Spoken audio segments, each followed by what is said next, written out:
চতুর্থ শ্রেণীর গণিত বইয়ের আজকের ভিডিওতে আমরা ৭৭ পৃষ্ঠা নিয়ে আলোচনা করব। তো ৭৭ পৃষ্ঠায় দেখো এখানে দুইটা ম্যাথ আছে। তো এই ম্যাথগুলো একটু ভালোভাবে যদি বুঝো তো অনুশীলনীরই সেম টাইপের ম্যাথ আছে বা একই ধরনের ম্যাথ অনুশীলনীতে আছে। তো এই দুইটা ম্যাথ যদি ভালোভাবে বুঝো তাহলে ওই ম্যাথগুলো তোমাদের জন্য অনেক সহজ হয়ে যাবে। তো একটু মনোযোগ দিয়ে ভিডিওটা দেখো। তো দেখো আমি সহজভাবে বোঝানোর চেষ্টা করব। 4 নম্বর যে ম্যাথ এখানে দেওয়া আছে যে মামুন সাহেবের মাসিক বেতন হচ্ছে 30,000 টাকা। মাসিক বেতন 30,000 টাকা, তার মানে সে এক মাসে আয় করেন 30,000 টাকা। তো প্রতি মাসে তিনি হচ্ছে 15,000 টাকা বাড়ি ভাড়া দেয়। তো এই যে এক মাসে যে আয় করে তার থেকে 15,000 চলে যায় তার বাড়ি ভাড়া বাবদ, এবং 14,500 টাকা অন্য অন্য জিনিস ক্রয়ে খরচ করেন, মানে অন্য অন্য বিভিন্ন জিনিসপত্র সংসারের জন্য কেনার জন্য সে আরও 14,500 টাকা খরচ করে। তো তিনি 7 মাসে কত টাকা জমা করেন? তো এখন তার মোট আয় হচ্ছে এই 30,000 টাকা, এটা হচ্ছে সে আয় করেন এই 30,000 টাকা। তো এখন এই 30,000 টাকা থেকে সে ব্যয় করে বাড়ি ভাড়া বাবদ টাকা হচ্ছে 15,000, আর এই 14,000 টাকা এইটা খরচ করেন অন্য অন্য জিনিস ক্রয়ে। তো এখন তাহলে তার মোট খরচটা আগে আমরা বের করব। তো সেটা দেখো যেখানে লিখছে যে বাড়ি ভাড়া ও অন্য অন্য জিনিস ক্রয়ে খরচ করেন। তো বাড়ি ভাড়ার জন্য খরচ করেন হচ্ছে 15,000 টাকা, সেটা এখানে লিখলাম। এর সাথে হচ্ছে 14,500 টাকা অন্য অন্য জিনিস ক্রয়, তো সেটাও লিখলাম 14,500। তাহলে এই হচ্ছে তার মোট খরচ। এখন যদি আমরা এই দুটো যোগ করি তাহলে সেই মোট খরচের পরিমাণটা পেয়ে যাব। এই 0 আর 0 যোগ করলে 0, এই 0 এই 0 যোগ করলে 0, 5 আর 0 যোগ করলে 5, এই 4 আর 5 যোগ করলে হচ্ছে 9, আর 1 হচ্ছে 2। 29,500 টাকা হচ্ছে তার মোট খরচ হয়। তো এখন দেখো এখানে আমরা দেখে আসছি যে তার মাসিক আয়, মানে প্রত্যেক মাসে বা মাসিক আয় হচ্ছে 30,000 টাকা। 30,000 টাকা থেকে তার 29,500 টাকা খরচ হয়ে যায়। তাহলে তার এক মাসে জমা করবে কত টাকা? এক মাসে আয় করছে সে 30,000 টাকা। 30,000 টাকা এক মাসে আয় করছে, এর থেকে খরচ হয়ে গেছে 29,500 টাকা।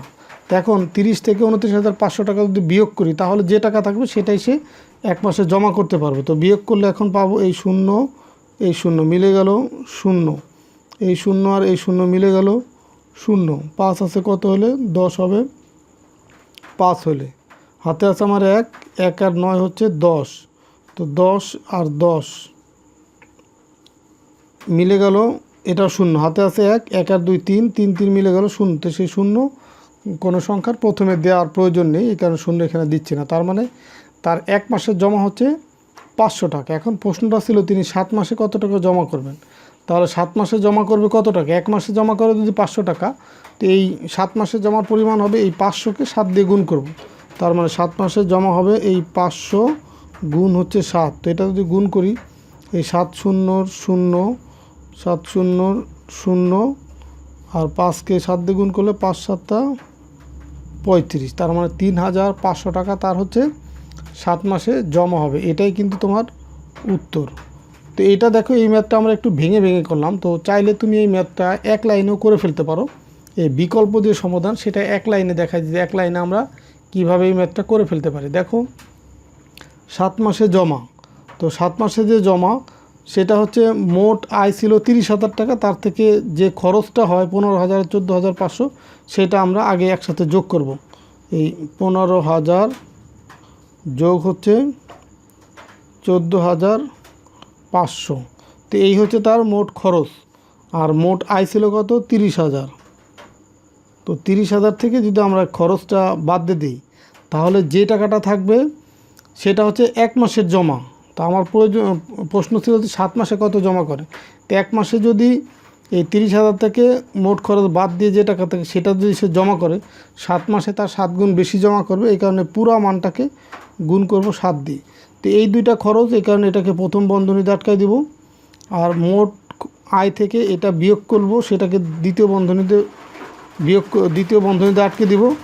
দেন এইটাকে ক্যালকুলেশন করে বা হিসাব করে যে টাকা পাবো সেটাকে গুণ করব হচ্ছে, যেহেতু 7 মাসের জমার পরিমাণ বের করতে বলছে এই কারণে 7 দিয়ে গুণ করব।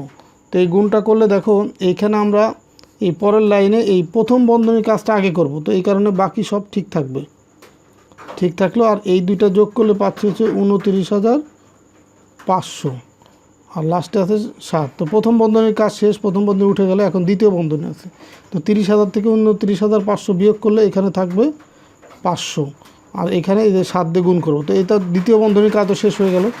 এখন 500কে 7 দিয়ে গুণ করলে এই 0, এই 700 700 5 7 35, তার মানে 3,500 টাকা। তো সুতরাং তিনি 7 মাসে 3,500 টাকা জমা করেন। এটাই হচ্ছে তোমার এই ম্যাথের উত্তর। তো তুমি যে চাইলে এই এক লাইনে করে ফেলতে পারো, অথবা তোমার যদি ভেঙে ভেঙে করতে সহজ হয় তো ভেঙে ভেঙেও করতে পারো। ভেঙে ভেঙে করলে যে এখান থেকে শুরু হবে, যে এইখান থেকে শুরু হবে যে বাড়ি ভাড়া ও অন্যান্য জিনিস খরচ করেন, সেই খরচের পরিমাণ বের করবা, দেন বাদ বাকি যেটা আছে সেটা করবা। এই যে এই পর্যন্ত যদি তুমি লিখে লিখে করো, আর যদি এক লাইনে করো তাহলে এই বিকল্পর সমাধান থেকে এখান থেকে শুরু করবা এই পর্যন্ত। তো এরপরে দেখো পরের যে ম্যাথটা, 1 ডজন কলা ও 1 হালি ডিমের দাম একত্রে হচ্ছে 196 টাকা। 1 ডজন কলা, তো 1 ডজন মানে হচ্ছে 12টি কলা। 1 ডজন মানে কয়টি? 12টি কলা। ও 1 হালি মানে হচ্ছে 4টি ডিমের দাম হচ্ছে, এই 12টি কলা আর 4টি ডিমের দাম হচ্ছে 196 টাকা। তো এখানে আবার দেওয়া আছে যে একটি ডিমের দাম হচ্ছে 13 টাকা। একটি ডিমের দাম 13 টাকা হলে একটি কলার দাম কত? তো এখন এখানে দেখো এই 1 ডজন কলা আর 1 হালি ডিমের দাম একত্রে আছে কত? 196 টাকা। তো এখান থেকে যদি আমরা 4টি ডিমের দাম বাদ দিই তাহলে 12টি কলার দাম পাবো। তো 12টি কলার দাম যদি আমি পাই, সেখান থেকে একটি কলার দাম সহজেই বের করা যাবে। তো এখানে বিভিন্ন এই রাফি যেমন বলতেছে 1 ডজন সমান 12টি, 1 হালি সমান 4টি। তো প্রথমে একটি ডিমের দামের সঙ্গে 4 গুণ করে 4টি ডিমের দাম বের করতে হবে। মানে কিভাবে করতে হবে সেই ধারণাটা দিচ্ছে এখানে। আবার তুলি বলতেছে এরপর 12টি কলা ও 4টি ডিমের দাম থেকে 4টি ডিমের দাম যদি বিয়োগ করি তাহলে 12টি কলার দাম বের করতে পারবো। তো 12টি কলার দাম বের করলে এই যে 12টি কলার দামকে 12 দিয়ে ভাগ করে একটি কলার দাম পাওয়া যাবে। তো এটাই এখানে জাস্ট তারা মতামত দিচ্ছে, কিন্তু এগুলো তোমাদের যদি ম্যাথ আসে এই ম্যাথটা, তখন তো এগুলো লেখার প্রয়োজন নেই, তোমরা জাস্ট সমাধান করবা। যে এখানে যে সমাধান আছে বিকল্প পদ্ধতি বা লিখিতভাবে দুইটাই করতে পারবো। তো বিকল্প মানে হচ্ছে শর্টকাট, এক লাইনেই করে ফেলা। তো দেখো আগে দেখি আমরা বিস্তারিতভাবে যেটা করা সেটা করি আগে। যে একটি ডিমের দাম হচ্ছে 13 টাকা, এটা হচ্ছে দেয়া আছে। তো একটি ডিমের দাম যদি 13 টাকা হয়, 4টি ডিমের দাম কত হবে? এই 13 গুণ হচ্ছে 4 হবে। তো 4 13 হচ্ছে কত? 52। তার মানে 4টি ডিমের দাম হচ্ছে 52 টাকা। এখন এই 12টি কলার দাম কত হবে? দেখো প্রশ্ন ছিল কি যে 12টি কলা ও 1 হালি ডিমের দাম একত্রে ছিল 196 টাকা। তো এখান থেকে আমরা 4টি ডিমের দাম বের করছি কত টাকা? 52 টাকা। তার মানে 196 থেকে যদি এই 52 বাদ দিই, আমি এই 4টি কলা ডিমের দাম যে 52 টাকা, সেটা যদি 196 থেকে বাদ দিই তাহলে 12টি কলার দাম পাবো। তো এখানে সেটাই লিখছে 12টি কলার দাম কত? তাহলে এই মোট টাকা ছিল হচ্ছে 96, 196। তো 196 থেকে বাদ দিব হচ্ছে 4টি ডিমের দাম, সেটা কত? 52। তো বাদ দিলে কত পাচ্ছি? 2 আছে কত হলে 6 হবে? 4 হলে। 5 আছে কত হলে? 9 হবে 4 হলে। আর এখানে আর কোনো অঙ্ক নেই, তো এই একটা সরাসরি এখানে বসে যাবে। তার মানে 144 টাকা। এটা হচ্ছে 12টি কলার দাম। তো 12টি কলার দাম যদি 144 টাকা হয়, একটি কলার দাম আরও কম হবে অনেক। তো সেই ক্ষেত্রে কম হলে কি করতে হয়? এই ভাগ করতে হয়। 144কে ভাগ করবো কত দিয়ে? এই 12 দিয়ে। যেহেতু 144 12টি কলার দাম ছিল, তো সুতরাং একটি কলার দাম কম হবে। কম হলে এই 144কে এই 12 দিয়ে ভাগ করব। তো 12 দিয়ে যদি 144কে ভাগ করি, তো ভাগটা এখানে দেখাই দিচ্ছি যে 12 ভাগ হচ্ছে 144। তো 12 2 অঙ্কের সংখ্যা, এখানে 2 অঙ্কের সংখ্যা হচ্ছে 14। তো 12 14-র ভিতরে যাবে হচ্ছে একবার, 1 দিয়ে 12কে গুণ করলে 12 অক্ষে 12। তো 14 থেকে 12 বিয়োগ করলে এখানে পাচ্ছি 2, আর এই 4 নামায় নিয়ে আসলে এখানে হবে 24। তো এই 24-এর ভিতরে 12 যাবে 2 বার। এই 2 দিয়ে 12কে গুণ করলে 12 দুগুণে হয়ে যাবে 24। তো 24 থেকে 24 বিয়োগ করলে 0। তার মানে এখানে আমরা এই 144কে 12 দিয়ে ভাগ করে এখানে পেলাম কত? ভাগফল পেলাম 12। তার মানে একটি কলার দাম হবে 12 টাকা। এটাই কিন্তু আমাকে বের করতে বলছে। তো তুমি চাইলে এইভাবে লিখিতভাবে করতে পারো, আবার যদি বিকল্পভাবে করতে চাও এক লাইনে করে ফেলতে পারো, সেটাও এখানে দেখাচ্ছি। দেখো আমরা সমস্যাটিকে এভাবেও সমাধান করতে পারি যে একটি কলার দাম, একবারে যেহেতু একটি কলার দাম বের করতে বলছো তো একটি কলার দাম লিখলাম। এখন মোট দাম ছিল কত, 196 টাকা।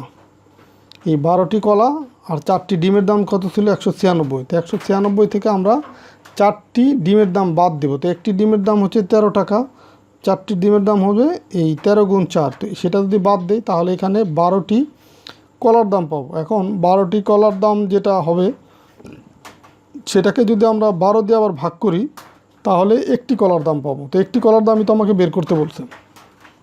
আর এখানে ডিমের দাম, এটাকে আমরা প্রথম বন্ধনীতে আটকে দিব। দেন হচ্ছে আমরা যে মোট দাম ছিল 12টি কলা আর 4টি ডিম, সেটাকে আমরা দ্বিতীয় বন্ধনীতে আটকে দেব। পরে ভাগ করব হচ্ছে কত দিয়ে, যেহেতু একটি কলার দাম বের করতে বলছে তো এইখানে আমরা পাইছি হচ্ছে 12টি কলার দাম, সেই জন্য এটাকে 12 দিয়ে ভাগ করব। তো এখন আমরা যদি এই প্রথম বন্ধনী কাজ আগে করি তো 196 ঠিক থাকবে, 4 তেরং হচ্ছে 52 ভাগ হচ্ছে 12। তো এখানে প্রথম বন্ধনী উঠে যাবে কারণ প্রথম বন্ধনীর কাজটা আমি করে ফেললাম।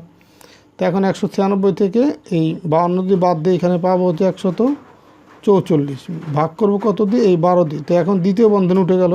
তো 144কে 12 দিয়ে ভাগ করলে এখানে পাবো হচ্ছে 12। তো সুতরাং একটি কলার দাম কত টাকা, একটি কলার দাম হচ্ছে 12 টাকা। এটাই হচ্ছে উত্তর বা অ্যান্সার। তো এই ছিল তোমাদের চতুর্থ শ্রেণী 77 পৃষ্ঠার ম্যাথ। তো আমরা পরবর্তী ভিডিওতে 78 পৃষ্ঠা নিয়ে আলোচনা করব। তো আশা করি আজকের ভিডিওতে যে দুইটা ম্যাথ আমি সমাধান করে দিলাম তোমরা খুব ভালোভাবে বুঝতে পারছো। তো ঠিক আছে, সবাই ভালো থাকো, সুস্থ থাকো, কথা হবে পরবর্তী ভিডিওতে। আল্লাহ হাফেজ।